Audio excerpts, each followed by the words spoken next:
experiment Gnar. And as always, my runes and masteries will be in the description of this video. We'll be playing Gnar as a jungler because I promised this on my previous video. I did make a top lane video of him in which I did pretty well. He of course is a champion who was built for the top lane, so he is described as a bruiser. Collapsing top as a bruiser or a straight up tank, and his overall kit is meant to fulfill this role. Now this guy has a really cool gimmick in which he is able to transform into a bigger monstrous version of himself, and that's the mini Gnar, which is your default mode, and the mega Gnar. The mega Gnar gains a lot of bruiser type abilities and tank abilities, while the mini Gnar is more mobile, has longer range on his auto attacks, more attack speed, so he's more mobile in that regard. And you can see there you have a passive called Rage Gene, which gives you fury as you are in combat, and when it gets to 100%, it's when you can transform. Now the transformation can occur instantly if you press an ability, or it will take a couple of seconds after you hit 100 to actually transform. So we'll see how that we'll see that in a minute. You will see transformation, and the reason why he can be played as a jungler is because he has a pretty awesome passive on the W, which will give you additional damage on your every third attack based on the target's maximum health. So that destroys jungle monsters quite fast. Tank it! Why aren't you tanking this for me? Tank it a few hits. There it is. Thank you. Oh, that's a ton of damage. Thank you for that, team. Excellent, we got this pretty quickly. And the rest of his abilities are pretty awesome as well, but this is the one that makes him an awesome, well, not an awesome, but a decent jungler, or a decent clear of the jungle. So for his first ability as the little Gnar here is your boomerang. You saw me there, I just threw it.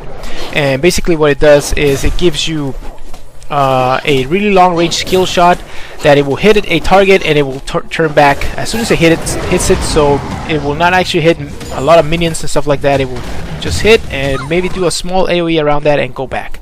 If you catch it, you have reduced cooldown on the ability again, which is awesome. I'm going straight to the red buff, which is awesome, and I highly recommend you do this. Catch it every time you can. We got first blood in mid lane. That's awesome. The ability does slow, and as the laning Gnar, it's an excellent ability for harassing and farming from afar. In the jungle, I just take 1 point to it, and I don't really max it. You know what? Top is pushing a lot, so I'm gonna concentrate on farming this, getting that level 4. So I'm gonna get an extra point into the W here, so it's faster. Good job. And when you're the mega Gnar, it actually throws a boulder which you can also pick up, and it will reduce the cooldown again, and it will actually do a good amount of damage. I should be kiting here a little bit. There it is.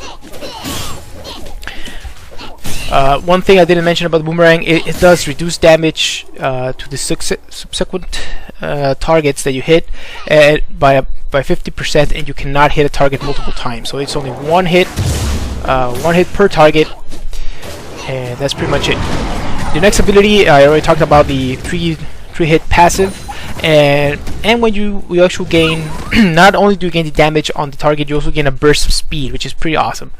And the Mega Gnar gives you I'm gonna cast it right now, a line skill shot that stuns enemies, and it scales off AD.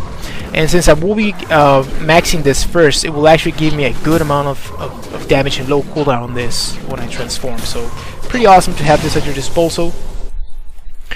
And your next ability is your E. Your E is a small leap that gives you attack speed when you're in the mini Gnar form, and you also are able to jump additionally. So if you hit a unit, it doesn't have to be a ally unit or enemy unit, it can be any type of unit, you will gain a little bit more jump. There it is.